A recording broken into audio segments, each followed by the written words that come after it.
Think about the last time you used an AI to help you write a piece of code. Oh yeah, we've all been there. Right. You probably switched over to a private browser tab, spent, I don't know, an hour arguing back and forth with the AI to get the architecture just right. Just fighting with the prompt? Exactly. Yeah. And then you blindly copy-paste the final polished code block right into your team's Slack channel. Yeah. You essentially just committed a form of shadow IT. Yeah. Like your entire team completely missed the actual engineering process. They see none of it. Right. They didn't see the discarded ideas, the debugging, or, the reasoning behind any of it. It creates a massive blind spot. I mean, the human team members only see the finished artifact. It is completely divorced from the context of how it was actually made. Yeah. We basically treat AI like a highly capable tool hidden in a drawer. You pull it out, you use it in total isolation, and then you just slam the drawer shut. Well, we were looking at a stack of sources today that argues that era is officially over. Thank Welcome to today's deep dive. We're centering on a radical new open source platform from Block. It's called Buzz. Yeah, Buzz. We're pulling insights from a really great feature article on the new stack alongside Block's own extensive GitHub documentation. Which is very dense, by the way. Oh, incredibly dense. We're digging into their architecture specs, vision documents, agent protocols, all of it. Our mission today for this deep dive is to explore how Buzz is completely dismantling that tool in a drawer paradigm. It really is. It treats AI agents not as isolated software utilities, but as equal colleagues sitting in a self-sovereign workspace, one that combines chat, code, repositories, and AI all into one single environment. Which is just a monumental shift. I mean, the head of AI capabilities at Block, Bradley Axon, points out in the sources that the current workflow means we lose what he calls the second conversation. A second conversation. Right, the real work happens in that private AI chat, while the team chat just becomes this, superficial bulletin board for the final results. Okay, let's unpack this. Because to solve that problem, Buzz pulls the AI out of the private browser tab and drops it right into the middle of the team chat. Right into the mix. But that raises an immediate red flag for me. If this AI is supposed to be my coworker, sitting in a chat room making changes to a code base, how do we actually verify who is talking? Yeah, authentication. Wait, if these agents aren't logging in with a Google account or a standard password, how is the network actually verifying who they are when they try to push code? Well, this is where the underlying technology gets really elegant, because it completely discards traditional usernames and passwords. Oh, entirely. Entirely. Buzz assigns every single agent its own distinct cryptographic identity. We're talking about a SEC256K1 public-private key pair. Okay, let me stop you there, because that is a very dense string of numbers and letters. Fair enough. If I remember correctly, that is the exact same cryptographic math that underpins Bitcoin. Right. It is the same underlying math, yes. So instead of relying on a centralized server to store a password somewhere, the agent is assigned a mathematically unique private key. Okay. It signs every single action it takes with that key, so it creates this unforgeable fingerprint. In Buzz, agents aren't just simplistic chatbots waiting for a flash command. They are independent actors on the network. So how do they actually plug into the system and, talk to it? The system uses two specific protocols for the wiring. First, there is the Agent Client Protocol, or ACP. ACP. Right, that connects the agents into the platform's workflow. Then there is the Model Context Protocol, MCP, which is how the system hands the agents their tools. Like what kind of tools? Like giving them the ability to read a file or search a database. But on the network level, when an agent actually wants to execute a command, it authenticates itself using something called NIP98 HTTP auth. NIP98. Yeah, it's essentially a Schnorr-signed event. A Schnorr signature being a way to mathematically prove that you hold the private key without ever actually revealing the private key to the network. That's the core of it, exactly. Both humans and agents are cryptographically signing their actions to prove they are who they say they are. An AI agent is held to the exact same cryptographic standard as a human engineer. But wait, if an AI goes rogue or starts hallucinating and decides to, delete a production database. A nightmare scenario. Right. You can't exactly fire a string of code. An AI doesn't care if it gets reprimanded. You need a human to be accountable for those actions. Does this system just let autonomous agents roam free? What's fascinating here is how Buzz explicitly handles that chain of accountability. An AI agent cannot just spawn out of nowhere and start pushing code. It can't. No, it has to be owned by someone. They enforce this using a standard called NIPOA, which stands for Owner Attestation. Owner attestation. Right. This creates a permanent, unforgeable, cryptographic paper trail. The system verifies the agent's signature to ensure the agent did the work, but it also verifies the human owner's signature that authorized that agent to exist in the first place. Oh, wow. Yeah, the agent literally inherits its access rights from the human. So it's like giving a junior developer a company credit card, but you are cryptographically co-signing every single purchase they make. Exactly. If they buy something ridiculous, your signature is on the receipt right alongside theirs. That is a perfect way to visualize it. And think about the security implications of that design. If you lose access to a project, say you move to a different department or leave the company entirely, your agent instantly loses access too. Because it's tied to you. Exactly. Because its attestation is tied directly to your cryptographic keys, the moment your keys are revoked, the agent's permissions just evaporate. The blast radius is tightly contained. Okay, so we've given the AI a secure cryptographic passport. But a passport is totally useless if you're still locked in a separate room. If this AI is supposed to be interacting with humans, pushing code patches, and maybe even drawing architecture diagrams, how do we actually get the chat app and the code repository to occupy the exact same space? Yeah, that's the big challenge. Like, if a human is sending a text string and an AI is sending a compiled binary, how does the underlying plumbing handle all those data types colliding without just corrupting the database? To understand that, we really have to look at the architecture of Buzz itself, which is built entirely on the Nostr protocol. Now, for those of you listening who might only know Nostr as that decentralized Twitter alternative that Jack Dorsey was backing, it's actually much broader than that. It is a generic messaging protocol, right? It is deeply generic, which is honestly its greatest strength. It uses a very lightweight data structure called the NIP01 wire format. Okay. Now, in the broader Nostr network used for social media, you have a peer-to-peer gossip network where nodes are casually passing messages around to whoever will listen. Buzz doesn't do that. Obviously not. Right. In a professional software environment, you need absolute certainty. So in Buzz, the relay, which is basically the server hosting your specific workspace, acts as the single source of truth. All reads and writes flow strictly through that one relay. So it's centralized for that workspace. Yes. It enforces authentication, it verifies those Schnorr signatures we just talked about, and it persists the events in a robust PostgreSQL database. So how does it differentiate between a simple chat message and a massive code update if everything is just flowing into the exact same database? It relies entirely on an incredibly simple integer system called kinds. Kinds. Yeah. In this architecture, every single action, no matter how complex it is just a standardized JSON text file with a kind number attached to it. Right. Standard Nostr kinds take up the numbers from 0 to 9999. But Buzz has carved out custom kinds in the 40,000 range and above specifically for software development. Let me see if I have the mechanics of this right. Sure. If I type a simple text message to you saying good morning, that is broadcast to the relay as a kind 9 event. Yeah. If an AI agent edits a shared whiteboard, that is flagged as, say, a kind 4100 event. Correct. And if the system sends out a job request asking an agent to process some data, that is a kind 43001 event. That is the exact mechanism. That single integer is the only dispatch switch the system actually needs. The relay routes, stores, and distributes the events entirely based on that number. I really love this concept because it functions exactly like Lego base plates. Oh, that's a good comparison. Right. If a team tomorrow invents a totally new way for an AI to interact, say, generating fully interactive 3D models of a database, you don't have to tear down the entire application architecture to support it. No, not at all. You just snap a new Lego brick onto the base plate. You assign it a new kind integer. Older client software that doesn't recognize the new 3D brick just ignores it, while updated clients render it. You get 0 breaking changes. 0. You are just adding new data types to the exact same universal stream. The flexibility really is unmatched. However, when you introduce autonomous agents that can automatically generate actions, write code, and flood a system with data at superhuman speeds, you have to implement rigid security constraints. I would hope so. Yeah, the architecture documentation highlights 3 critical guardrails here.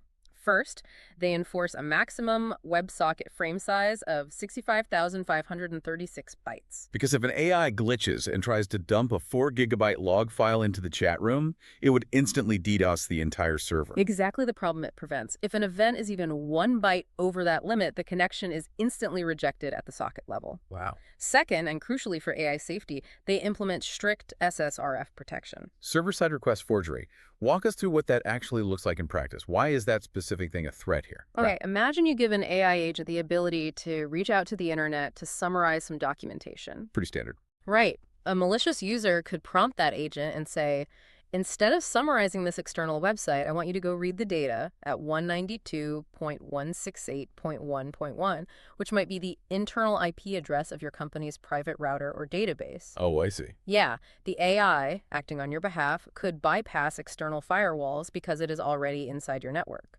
So Buzz builds in deep network-level protections that physically prevent agents from resolving or accessing internal IP addresses, neutralizing that threat entirely. And the third guardrail, because you mentioned there were 3. Right. The most robust security feature of all is the hash chain audit log. Every single critical action taken in the workspace is logged, but it's not a standard text file that a system administrator could just open up and edit. So what is it? It is a tamper-evident, append-only log where every single entry contains the SHA-256 hash of the previous entry. Wait, doesn't generating cryptographic hashes for every single action add massive latency to a fast-moving chat room? You'd think so, but the trade-off is absolutely worth it for the security guarantee it provides. By hashing the previous event into the current event, you create an unbroken mathematical chain. Meaning you mathematically cannot alter a past event without invalidating the hash of every single event that happened after it. Yes. If a rogue employee tries to go back and delete a line of code they pushed yesterday to cover their tracks, the math for today's entire database would instantly break. The system would immediately flag the corruption. If an agent or a human does something, it is permanently chained into the cryptographic history of the workspace. Because literally every action from a text message to a massive code push is just a signed hashed event in the exact same database. Buzz completely collapses the walls between your communication app and your development environment. They merge. They are no longer separate software products. They're just different visual interfaces for the exact same underlying data. And this brings us to the practical application of all this theory, which the sources call the sovereign forge. The sovereign forge is where this architecture becomes a tangible everyday workflow. In Buzz, the URL is the workspace itself. If you type myproject.com into your web browser, you see a rich web UI. You see your code repositories, your chat channels, your issue trackers. But if you go into your command line terminal and type git clone myproject.com, the server acts as the Git transport layer. Exactly. It is one URL, serving 2 completely different audiences through content negotiation. The chat app literally is the code repository. And this convergence creates the most radical shift outlined in the documentation, the concept of branches as channels. Okay, when I read this part of the documentation, my immediate reaction was, this sounds like a nightmare. I know, it sounds intense. My Slack workspace is already chaotic enough. Are you telling me that every single time a developer creates a minor Git branch to fix a typo, the system creates a brand new chat channel? How is that not infinitely worse? It sounds chaotic until you realize how the life cycle of that channel is managed. Normally, a developer creates a Git branch, writes code, and opens a pull request on a platform like GitHub. Then, they paste a link to that PR into Slack to ask a colleague for a review. Right. Happens all day. The conversation about the code happens in Slack, the automated testing happens in GitHub Actions, and the code itself lives in the repo. It's completely fragmented. In Buzz, the moment you create a Git branch, the system spins up a dedicated, isolated chat channel specifically for that branch. So the branch and the channel are structurally the exact same thing. Yes. The code patch itself, the review comments from your peers, the automated test results from the CI agent, and the casual human debate about why you chose a certain architecture, it all occurs in this one unified channel. Okay, but the clutter. Here is the mechanism that prevents the chaos you were worried about. The moment that code is merged into the main project, the channel is automatically archived. Right. It disappears from your active view, but it becomes a permanent, highly searchable artifact. I see. So instead of scrolling through months of random Slack messages trying to find out why a weird decision was made a year ago, you just search the archive channel for that specific branch, and the entire context is frozen in amber. If we connect this to the bigger picture, This elegantly solves the massive context debt problem that plagues modern software engineering. Think about how much time you waste tab switching. You look at a Jira ticket to see the business requirements. You switch to GitHub to read the code. You switch to Slack to see what the product manager decided yesterday, and you switch to your terminal to run the build. It's exhausting. With Buzz, you never tab switch again. The code, the conversation, the agents, and the artifacts flow in a single continuous stream. And we should clarify for you listening, this isn't just some theoretical white paper concept. Inside Block, they have been running an internal production version of this architecture called BuilderBot. Yeah, BuilderBot is a workhorse. The sources reveal that BuilderBot currently runs over 200,000 operations a day.